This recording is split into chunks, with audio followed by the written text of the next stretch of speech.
ओरैबायदि अनथावथाव कालार रायजोफोरनि बे दख'नाया फसायदों बैसागुनि ओमफ्राय आं बबेयाव दङ नोंथांमोना देखायगोन सोरबा सोरबाथ' सिनायखाबाय फैबाय थाग्राफ्रा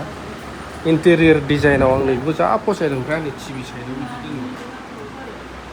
फट'खौ नुनानै सिनायखाबाय दा आं आब'खौ नै ओरैबायदि मोजां मोजां दख'ना बैसागुनि सोरबा सिनायाखैबा बे दखानखौ आं खिन्थानानै होफिनगासिनो दङ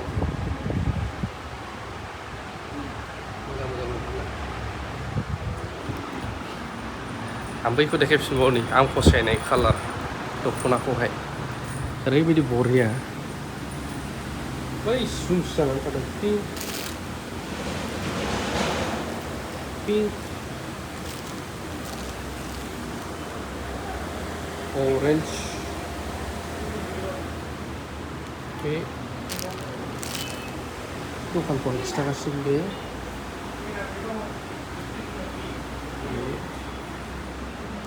वाव मोजां नुदोंना नायनानै ला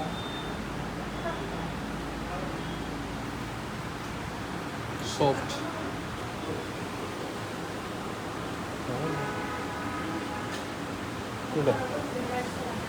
अफाराव बेसे बेसे अफार बेसे पारसेन्ट बेफोरो आदसा अफाराव दं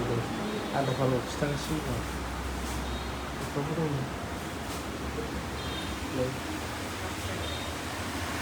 नैबे गाननाय गानहोनानै दङ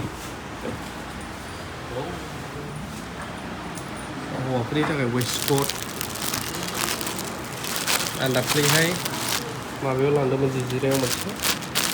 ब्लेक वेस्टकट बेफोर वेस्टकट बेग जुदि आङो सिख्ला जानायमोनबा बबे मोनसेखौ लागौमोन आङो आंनि फसायनाया नायग्रोजोब नोंथांमोना बेबो नङा बेबो नङा बेबो नङा बेबो नङा बेबो नङा बेबो नङा बेबो नङा बेबो नङा नैबेखौ लागौमोन आं ओमफ्राय नैबेखौबो फसायदां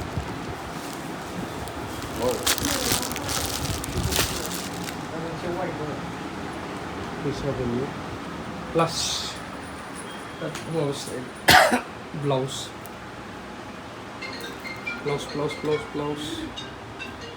दख'ना सेट गामसा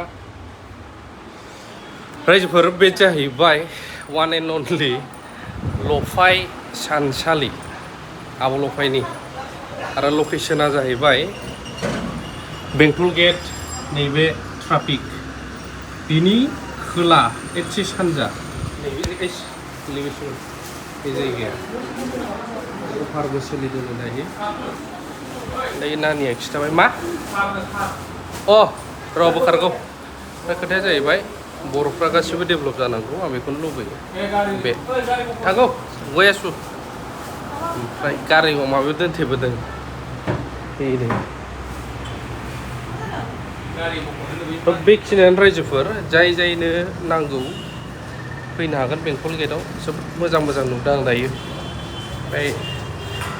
बे आरो फार्स्ट फ्ल'रावहाय थेंक इउ भेरि माच फर वाचिं लाभ इउ अल हामबायसै दहाय आङो गारि बोथोराव बावदों हाखु दाखु नैबे बैजोंना आब' लफाय ओमफ्राय ओरैना FNF फ्लटिं बे FNF बे आरो